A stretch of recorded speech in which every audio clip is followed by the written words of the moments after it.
Roberto Boschetto, ormai imminente questa manifestazione che vi vede insieme anche agli industriali con delle caratteristiche però particolari che riguardano proprio gli artigiani che forse si aspettavano qualcosa di più. Il 13 avremo questa nostra manifestazione, da Padova ci saranno 2 pullman che sono già organizzati. Il problema è che non è che siamo contro il governo, ma siamo per il sì su alcune cose che vediamo in difficoltà il governo. Siamo sì per la TAV, siamo sì per la pedemontana, siamo quindi sì per tutte quelle che riguardano le infrastrutture, che purtroppo il Paese Italia è in forte ritardo. Ma siamo sì anche per la giustizia, che purtroppo ci vede le nostre imprese fortemente in difficoltà quando abbiamo problemi con la giustizia in forma generale.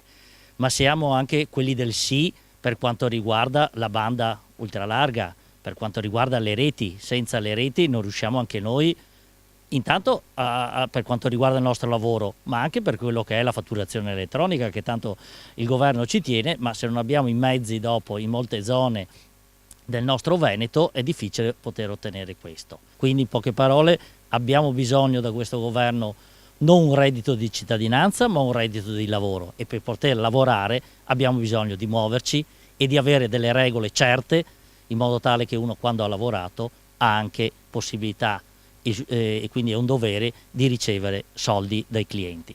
Ecco, avete avuto un supporto anche da parte del governatore Veneto, che anche lui è a favore di molte delle opere pubbliche che sono ferme in questo momento.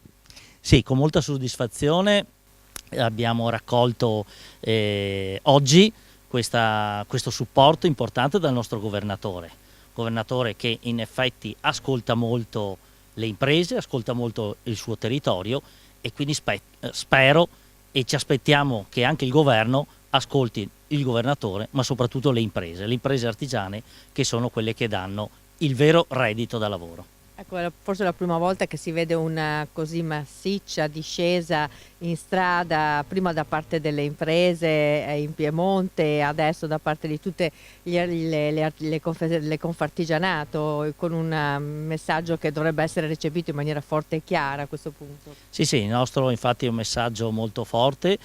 È forte perché questa volta vede tutte le categorie economiche, abbiamo visto la manifestazione del 3 dicembre a Torino, ma vede questa continuazione di manifestare le nostre esigenze, per cui forti e compatti io spero che il governo ci ascolti e che si possa quindi ottenere quello che serve per lavorare. Noi chiediamo di poter lavorare con regole e lavorare tutti.